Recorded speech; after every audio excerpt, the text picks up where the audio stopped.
Hey dancers, welcome back to Wellness for Dancers. My name is Jamie. I'm a professional dancer, a certified yoga and Pilates instructor, and a certified wellness coach living here in LA. In today's video, we have a professional guide, 12 tips for your body, mind, and soul.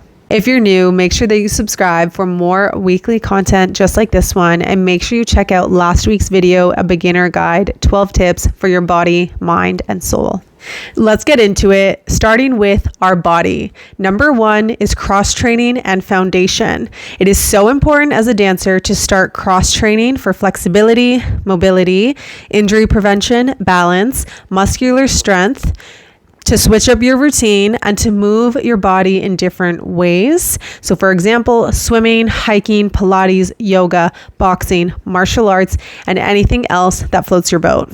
Also adding in foundation classes like ballet, jazz, heels technique, and any sort of foundation or across the floor classes to help support you in your choreography. You can't just keep taking choreography classes. You need your foundation and your technique in order to help you execute the choreography correctly. Even going back to beginner classes is going to be so helpful for your journey and to help brush up on your foundation. So if you are advanced or professional, don't be afraid to step into those beginner spaces. When it comes to cross training, an example of my schedule is adding a 20-minute or 30-minute swim in every week, as well as a 20 to 30-minute run every week, mat or reformer Pilates 1 to 3 times a week, yoga 3 times a week, if not every day, and weight training 1 to 3 times a week, and ballet 1 to 2 times a week. And don't forget a rest day. Number 2 is body work. So adding in a massage therapist, a chiropractor, and or a physical therapist. These people are great to have by your side, not only when you're injured, but also for prevention and maintenance. So consider monthly massages that help with lymphatic drainage, a chiropractor for alignment, and a physical therapist for pain management, injury prevention, and overall wellness. It is definitely best to see someone who is a dancer or a former dancer themselves, because they speak your language, they know the body so well, and they are going to be there to support your dance career every step of the way. If you live in LA, consider looking up Doctors for Dancers, and I will put the link in the description below. On their website, they've got a link to find therapists that are in your area that can help you with all of your needs. I went to New Path Wellness, and for example, some of these places like New Path will have a special day where they give out a performing arts rate. So it will be cheaper if you're a dancer. If you live in Toronto, I highly recommend visiting Dr. Glenn. He's a chiropractor at Ossington Chiro. He is honestly the best, and he's a former dancer as well. Not only does he give adjustments in alignment, but he also does acupuncture. I will also link him in the description below. As for massage therapy, you can definitely go to your local massage place, or you can see someone that is specific for dancers. Sometimes at massage places, some of the massage therapists are dancers or former dancers themselves. As long as you're just clicking with the right person energetically, then you're in great hands. Number 3 is an eating schedule. So having an eating schedule when you're a dancer is really important. It takes about an hour to digest your food. So I would say eat an hour or 2 before you dance or have rehearsal. The worst thing to do is eat right before you dance. You're going to feel full and you're going to feel bloated, versus if you ate an hour or 2 before, you've got that time to digest, and then you can use that energy to dance. I know when I was younger, in my teens and early 20s, I would eat like full chocolate bars before I went to rehearsal, and it's just not a good idea, so do not do that. And then of course, after you dance, it's great to eat. If you have a long rehearsal or class, bring a snack, and you can have that in the middle of training. It is important that that snack is on the lighter side, but it's nutritious and it's going to give you energy. So a handful of nuts or trail mix is the best option. This one is personal, but drink water before and after you dance, not during class or during rehearsal, unless it's really long. But if you're going to like an hour, 2-hour class, I recommend drinking your whole water bottle before and after. That way you're hydrated prior to training, and then you can hydrate after, as opposed to being parched and trying to hydrate through class and through rehearsal and trying to drink as much water as you can. And then that's going to fill you up. It's going to make you feel really bloated, and it's going to be hard to dance. This last one is a bit controversial in my opinion, but intermittent fasting. So eating between the hours of 11 a.m. to 7 p.m. And I know that's not always feasible as a dancer, especially when classes or rehearsals go so late at night and then you're eating at 10 p.m., midnight, after 1 a.m. But intermittent fasting is really helpful on days when you're not dancing like that. So eating between 11 and 7, it helps to create a new habit of when to eat, and it gives your body certain working hours to digest and use the energy so that your body can fully rest and repair overnight while you sleep. And this is going to help you get better REM sleep. Number 4 are supplements: magnesium, turmeric, creatine, electrolytes, protein powder, and a daily vitamin. Taking magnesium is going to help ease your muscle aches and muscle spasms and help you sleep a lot better. So it's recommended to take magnesium before you go to bed. Turmeric helps to fight inflammation and reduce pain. Creatine will give you enhanced power and muscle mass. Electrolytes will put salts back into your body, help with dizziness and low blood pressure. Protein powder is great for building muscle and as a food supplement. Taking a daily vitamin will help with your energy levels, immune function, and overall health and wellness. Next is our mind, and number 1 are affirmations. So coming up with affirmations for yourself or Googling them, maybe going on Spotify, YouTube, or I highly recommend this book, Dance Affirmations for a Positive Mind by Jose Hollywood Ramos. You can get it on Amazon, and I'll put the link in the description. Affirmations help to build your neural pathways and help you to keep believing in yourself as a dancer. In this industry, it gets really tough and it can really break you mentally. So it's important that you have some sort of daily practice that helps keep your mind strong and healthy. You can write them down daily in your journal. You can say them out loud, write them on your mirror, put them on sticky notes in your car. If you have Canva, I love to write my affirmations on Canva and then put it as my wallpaper or keep it as an image on my cell phone so that I can look at it every day. And most importantly, just keep believing in yourself and write down the affirmations that you know you need to hear. I love this book, and I'll read you some of the affirmations that I love. I trust my instincts and follow the music with ease. I am disciplined and committed to my dance training. I choose to grow through my challenges. I book what's meant for me. I am constantly evolving. I celebrate all chapters in my journey. I will work with all my favorite choreographers. I am consistently booking. The universe brings me everything I need at the right time. I am attracting great abundance. Dancing is my power. I will follow my dreams and they will come true. I am deeply connected to the rich history and cultural heritage of various dance styles. I am a master of storytelling, painting vivid narratives through my dance movements. I am a magnet for collaborations that celebrate diversity and promote inclusivity in dance. There's about 400 pages in this book, and those are just a few of them.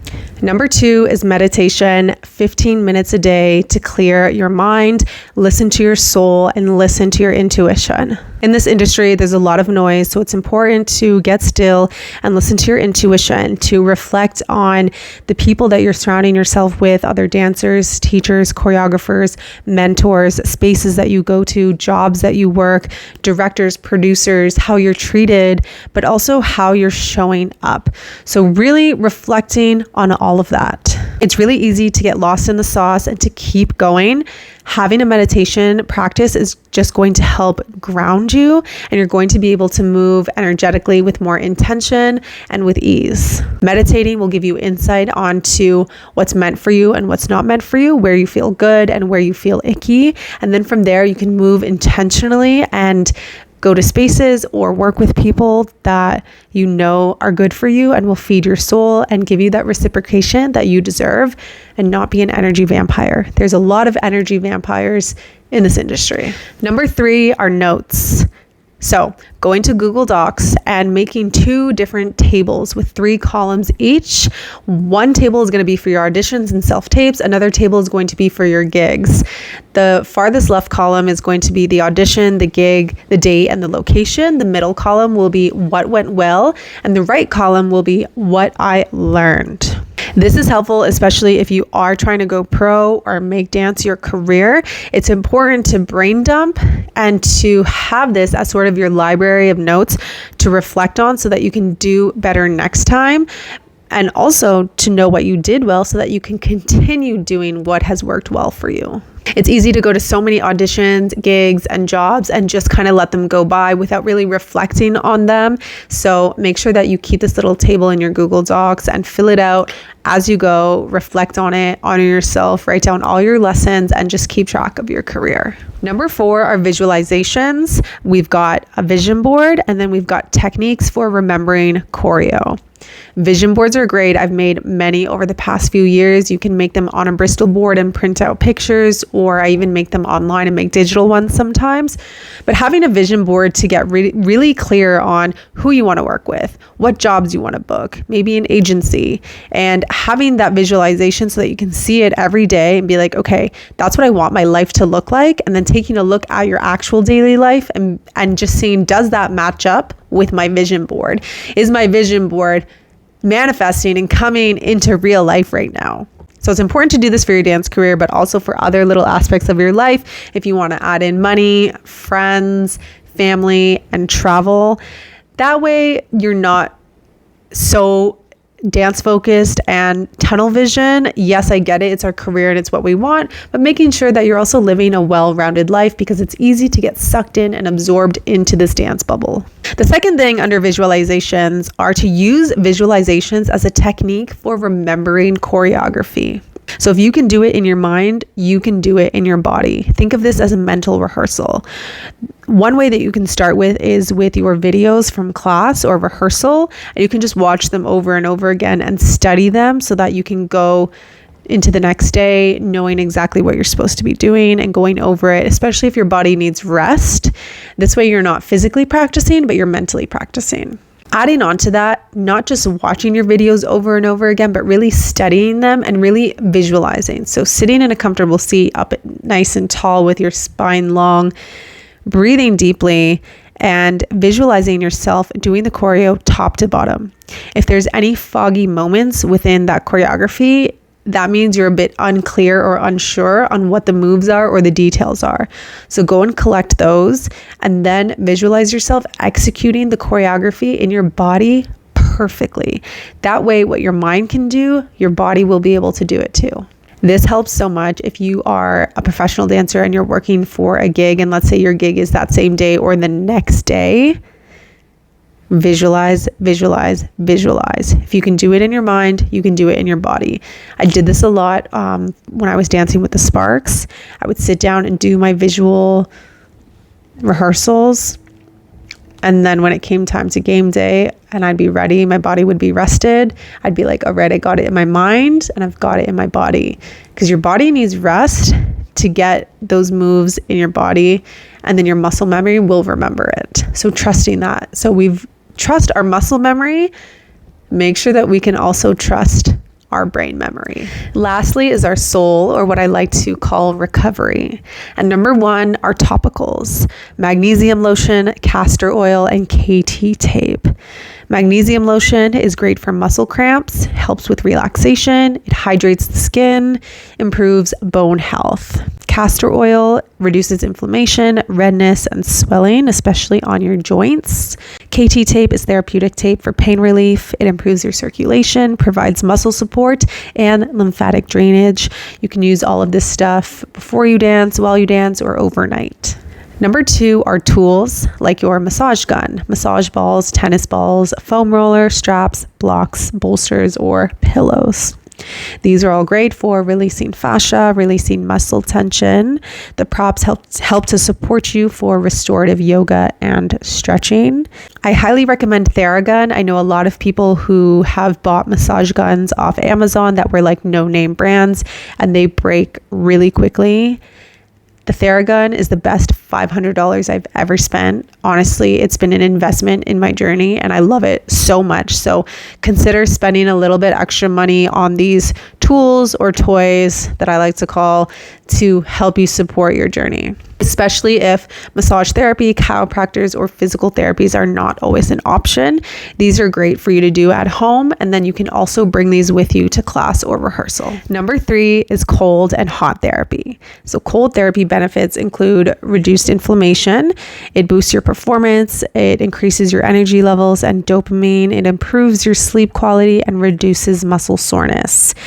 The benefits of heat therapy include improved cardiovascular health, helps with relaxation and stress reduction, improves skin health as it opens your pores and removes toxins. And we know that nice skin is important for shows, performances, stage, and camera. Cold therapies include cold showers, cold plunges, and cryotherapy. You can get started with cold showers at home. Those are always best to do in the morning or after a long rehearsal or training session to help lower your inflammation. You can also visit wellness centers to try cold plunges or cryotherapy. I know that some gyms now have cold plunges, which is great, and saunas. So that's another benefit of having a gym membership is that you're able to use the sauna, steam room, and cold plunges. It's also great to do contrast therapy. You can do really hot to really cold showers or going from the cold plunge into the sauna. Number 4 is to take a break. If you want longevity in your career, it is so important to take a break from your dance training, your dance friends, and consuming dance content. You need a physical, mental, emotional, and spiritual break. I promise you, everything's going to be okay. Dance is not going to go anywhere. You really need to enjoy your life, yourself, your friends, and your family outside of dance. You can always come back, and I promise that when you do come back, you'll come back stronger and with better intention. Energetically, you'll be a lot more selective about who you're training with, who you're working with, and what spaces you're going to, and it's going to benefit you in the long run. So taking longer breaks from dance, not just a week here and there, and not just when you're injured, but imagine training all 12 months or working all 12 months out of the whole year. That's a lot. Even consider taking a 1 month break, or you can break that up over time. Most recently, I did about 2.5 months of a break, and it was just so important. I think most importantly for my mental health and my physical health. So this is really important, especially if you want longevity in your journey or in your career. Remember, dancers, that this is a long game. If you are really passionate about dance and pursuing your professional career, this is a game of longevity. So taking care of your body and using wellness as prevention. Thank you so much for watching this video, dancers. I hope you really enjoyed it. I hope you learned something new, and I hope you take these tips and implement them into your wellness routine for being a professional dancer. Leave me a comment. Let me know which ones you already try, which ones you love, and if there are any tips that you want to add or share with our community. If you haven't already, make sure you like this video and make sure you subscribe for more weekly content on Wellness for Dancers.